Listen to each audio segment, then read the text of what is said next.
buffer bashing.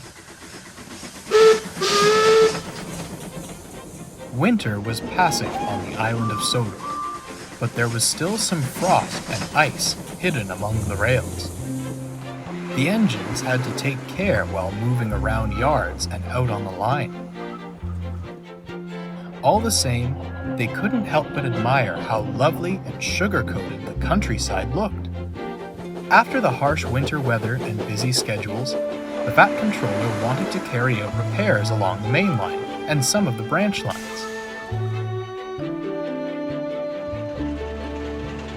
Each morning, Donald and Douglas took it in turns to take a repair train as far as Tidmouth, where James would finish the journey and take the trucks and cranes to the part of the line being mended. One morning, Donald was very late indeed.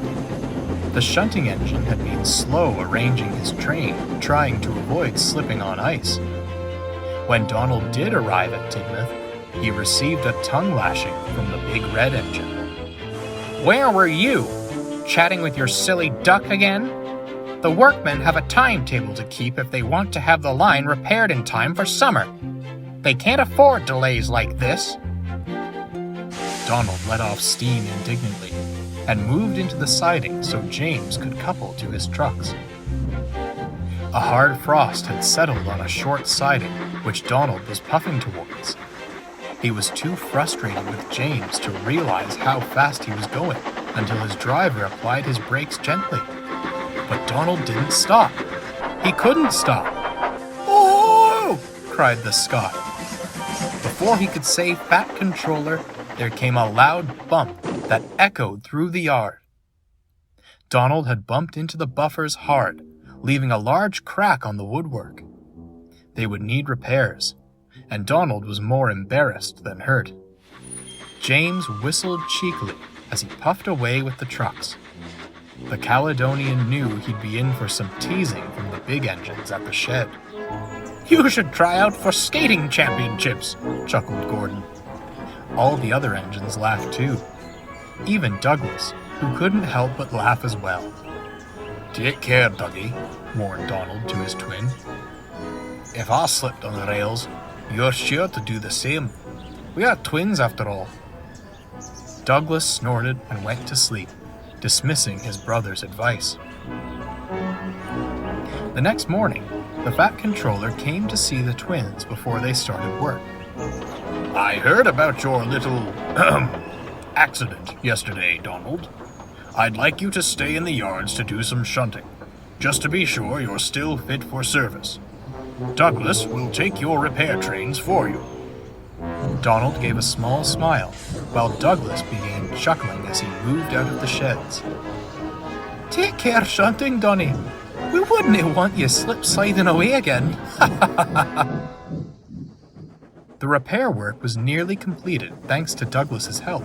The buffers that his twin had bumped had been mended and was now getting a smart coat of red paint. On one of the last days of the repairs, Douglas arrived early at Tidmouth Station and shunted the trucks into their siding for James to collect. "Here you are, James. What do you think you'll do now that this job's finishing?" inquired Douglas. "Pull some passengers, I hope," snarled James. "I'm sick of hauling dirty trucks and squealing cranes from one place to another." Douglas sympathized with the red engine. Then he puffed away into the short siding. The men had just finished painting the buffers and were letting the paint dry. Douglas was so busy admiring the buffers that he hadn't noticed a bucket of wet paint had spilt on the rails, making them as slippery as ever. His driver saw the paint and slammed on Douglas's brakes, but it was too late. "Horrors!" he yelled. There came a splintering crash. Douglas had completely destroyed the buffers and damaged his own. Worse still, some of the paint had landed on his nose. "You silly great engine," scolded the foreman.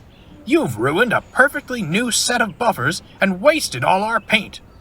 I'll be speaking with Sir Topham Hatt about this." James swiftly rescued Douglas and shunted him into another siding safely. Donald came to collect his brother and took him to the works. The fat controller had some stern words for Douglas, and told the men not to wipe the paint off until the big engine had learned how to move into sidings properly. The paint stayed on his nose for a whole week, as he was assigned to shunting duties around the yards. The other engines teased him relentlessly, except Donald, who was all too familiar with buffer bashing.